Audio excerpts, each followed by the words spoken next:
Syirikkah saya? Dulu saya percaya dengan hal-hal mistis.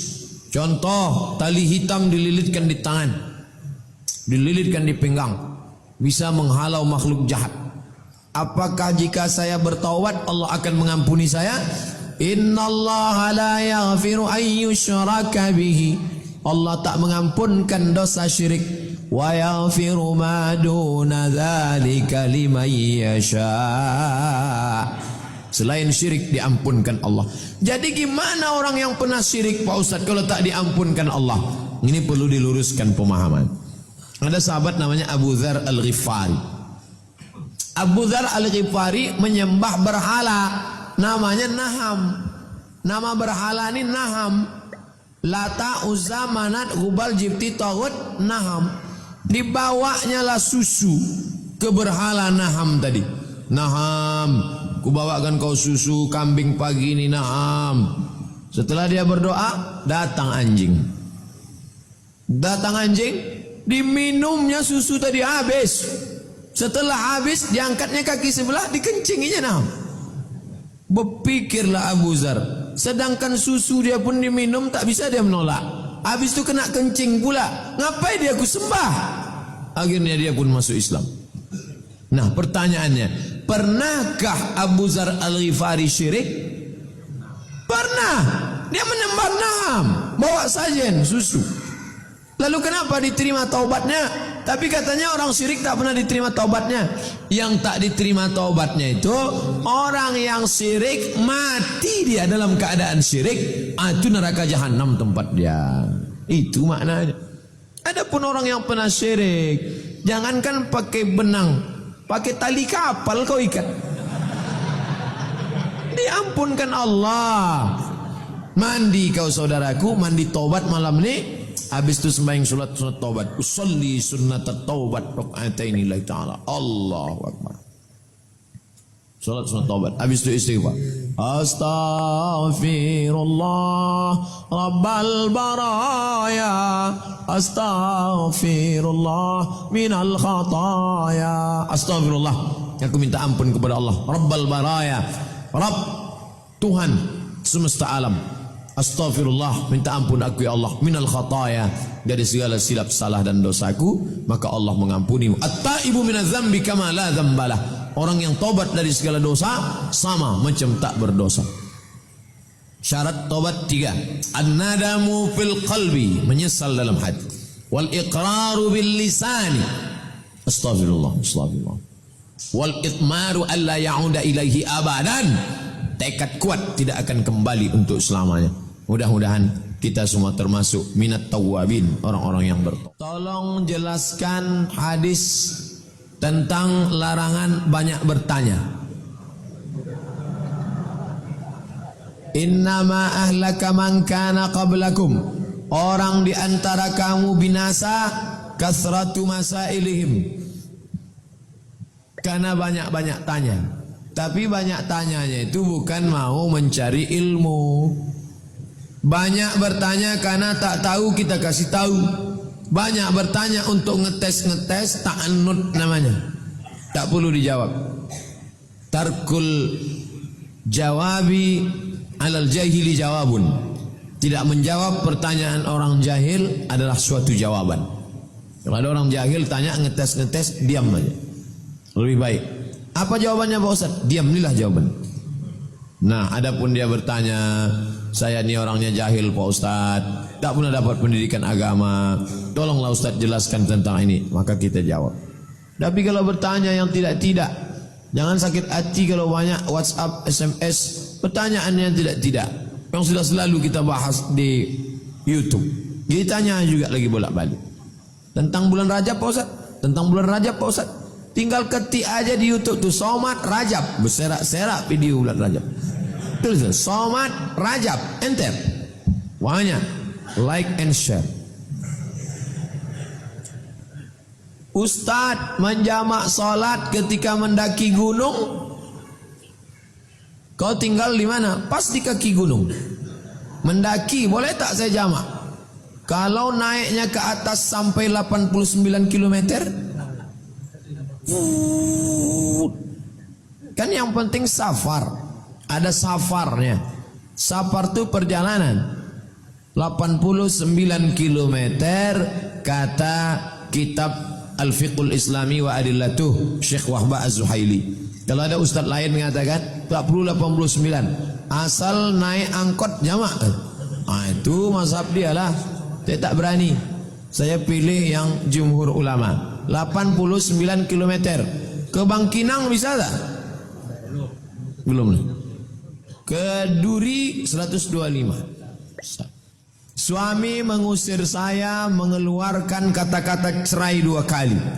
Bagaimana itu Pak Ustaz? Kalau satu majlis bisa jatuh talak 3. Apa sebab? 2 cara. Pertama, ku cerai kau talak 100. Itu jatuh 3. Atau talak 1 tapi 3 kali. Ku cerai kau, ku cerai kau, ku cerai kau. Macam iklan di TV itu kan ada. Pakailah ini, pakailah ini, pakailah ini. Ku cerai kau, ku cerai kau, ku cerai kau. Itu jatuh talak 3. Itu bisa. Kalau sudah talak 3, lah lopeh kijang karimbo. Hatta tangkiha zawjan ghairah. Tak halal kau rujuk lagi sampai istrimu itu menikah dengan laki-laki lain. Na'udzubillah. Suami saya pinjam uang ke koperasi tempat dia kerja untuk bantu keluarga kandungnya. Dan suami saat pinjam uang tidak memberitahu saya. Wajarkah saya marah? Hak ibu 5 aja. Makan, pakai, tempat tinggal, pendidikan, perhatian. Luar daripada itu, dia mau minjam duit, dia mau nikah lagi, dia mau, itu bukan urusan ibu. Mak, kata ibu ni balik aja kita kata. Ini ustaz ni dah lain kajiannya gitu. Tahu gini bagus tak datang kok malam ni gitu. Tapi belum titik masih koma gitu. Tentu ada adab, tata krama, sopan santun. Karena kalau nanti hutang tu tak terbayar kan ibu terbabit juga kata orang Malaysia. Kita kan ikut. Ini kan perahu ni satu sampan besar. Memangnya kalau ada satu yang melobangi masuk air dia aja yang tenggelam kan tidak. Bang, kita ini rumah tangga berlabuh di tengah samudra. Kalau tenggelam nanti sebelum sampai ke Pulau Harapan, kau cakap jelas saja lah apanya nih. Nah itu, jadi ada sopan santun, ada tata krama. Kalau bahasa Jawanya kulonuwun. Nah, tapi selama hak ibu tak diganggunya, makan, pakai, tempat tinggal, pendidikan, perhatian. Bang, kau kasih aku 5, kasih aku makan, kasih aku pakai, kasih aku tempat tinggal, kasih aku pendidikan, kasih aku perhatian. Dan setelah itu terserah kau lah. Buka cabang, bukalah. Nah, karena hukum kompilasi Islam di Indonesia ada namanya, ibu jangan khawatir, ibu dijaga di negara kesatuan Republik Indonesia ini. Tidak boleh laki-laki menikah lagi tanpa ada surat izin dari istri pertama. Jangan takut, jangan takut. Tidak ada satupun KUA di Indonesia ini dari Sabang sampai Merauke yang berani menikahkan tanpa ada surat izin dari istri pertama. Jangan takut. Cuman yang jadi masalah ada nikah siri. Itulah yang penting. Saya selalu sampaikan, wahai para perempuan, jangan mau kalian nikah siri. Pertama, kalau kalian nikah siri dengan laki-laki, maka tak punya surat nikah, nanti ditinggalnya kalian tak bisa menggugat ke pengadilan. 2, mati laki kalian itu, kalian tak dapat harta warisan. Iya kalau dia baik. Kalau dia tak baik, mau nuntut ke mana? Datang ke istri tuanya. Iya kalau dapat tanah, kok dapat sambal belacan? Sap ke muka awak dia. Habis bongkak je. Jadi ibu tak usah khawatir. Saya sudah kunci itu. Laki-laki selalu saya sampaikan surat izin, yang perempuan selalu saya sampaikan jangan mau nikah siri. Nah, jadi insya Allah tak ada mau perempuan mau nikah siri sama suami ibu-ibu. Saya yang nyampaikan itu dah. Tenang. Ustadz, ada kawan saya minjam uang ke bank. Dia minjam uang tersebut sebagian kepada saya tanpa mengambil keuntungan pada saya.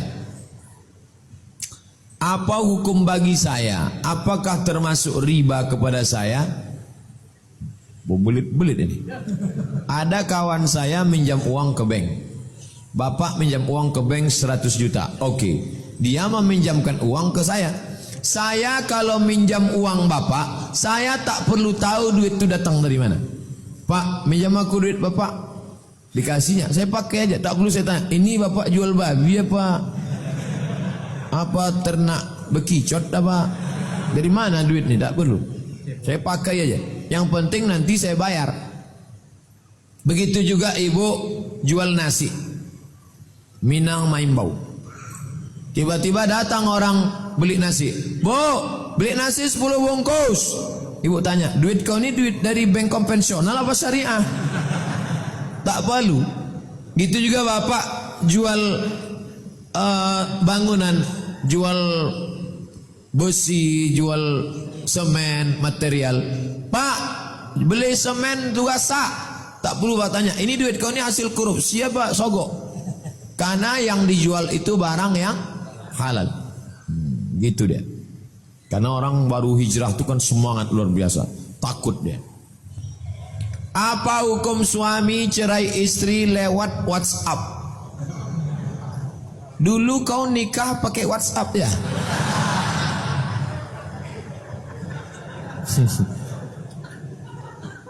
Ini nikahnya kayak ku jatuhkan kau talak 1 pakai WhatsApp. Langsung bininya update status, bukan perceraian yang kutangisi, caro nandak lama. Pakai WhatsApp lah pula.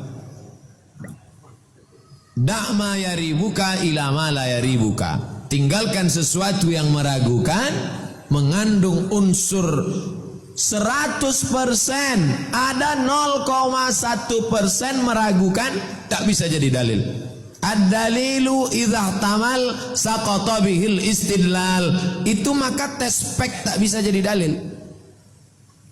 Perempuan dicerai suaminya baru bisa menikah lagi setelah habis iddah berapa bulan? 3 bulan.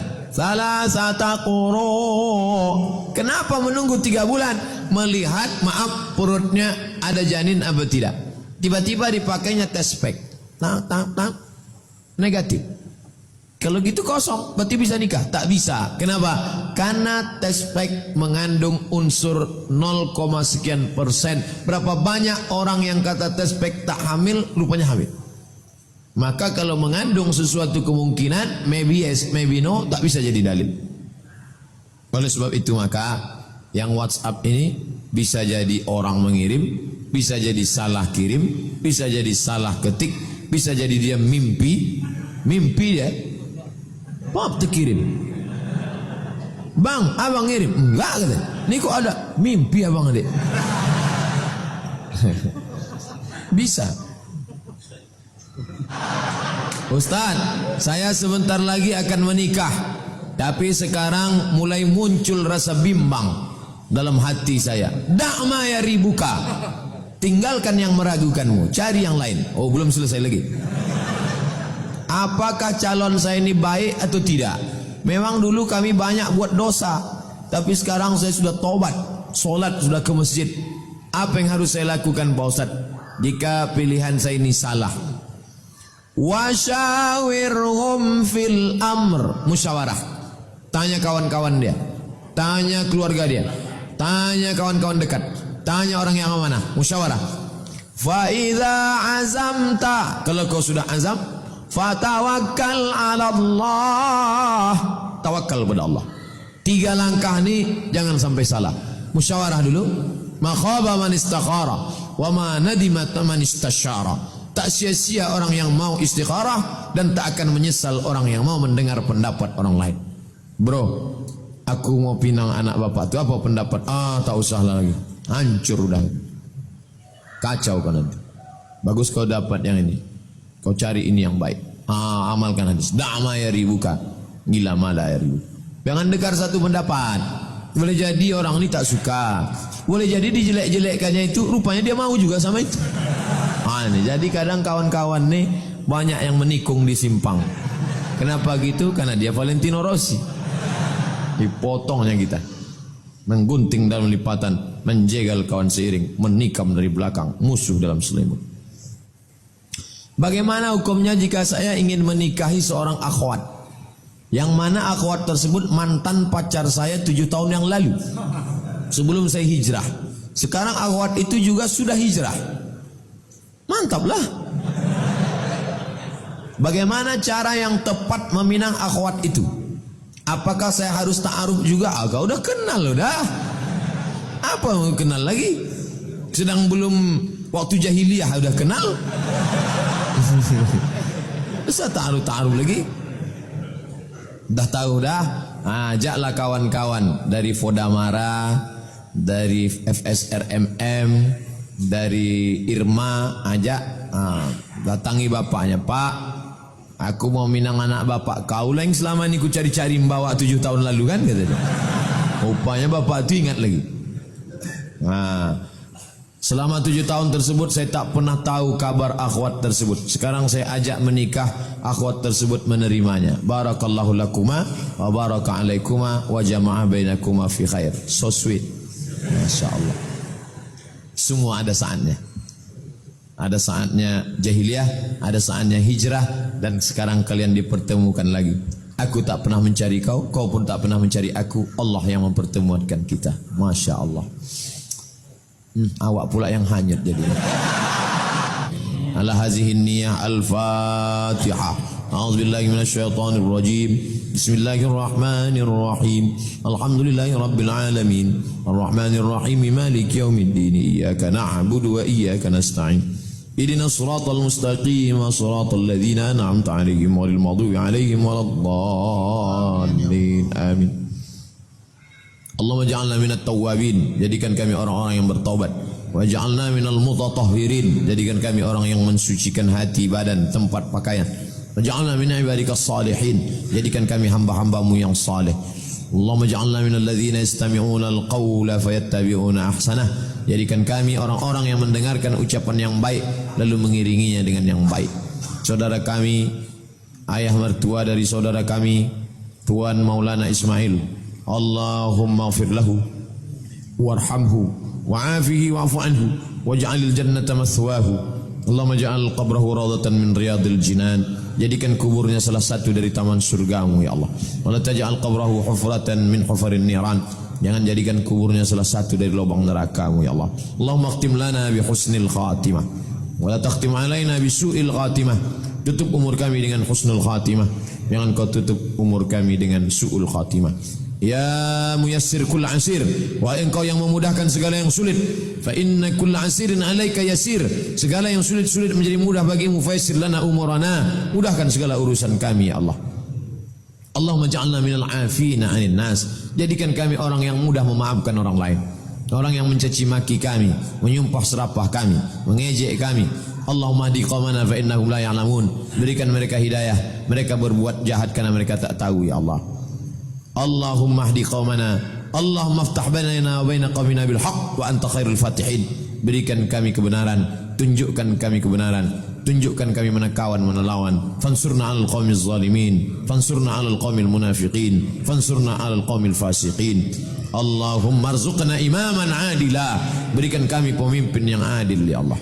La tusallit 'alaina man la yakhafuka wa la yarhamuna, jangan kau angkat pemimpin kami orang yang tak takut padamu dan tak sayang pada kami ya Allah. Rabbana hab lana minas salihin, jadikan anak-anak kami anak-anak yang saleh dan salihah, min huffazil Quran, menjadi para penghafal Al-Quran. Mereka lah yang membisikkan ke telinga kami saat kami sakratul maut nanti, la ilaha illallah, ya Syafi yang maha menyembuhkan, ya Kafi yang maha mencukupkan, ya Mu'afi yang maha menyehatkan. Ishfi mardana, sembuhkan saudara kami yang sedang terbaring sakit. Syifaan ajilan la yughadiru saqaman, sakit hilangkan dari dirinya, sembuh segera sehingga tak lagi kumat untuk selamanya ya Allah. Rabbana atina fid dunya hasanatan wa fil akhirati hasanatan wa qina adzaban nar. Wa sallallahu ala sayyidina wa maulana Muhammad wa ala alihi wa sahbihi wasallam. Walhamdulillahi rabbil alamin.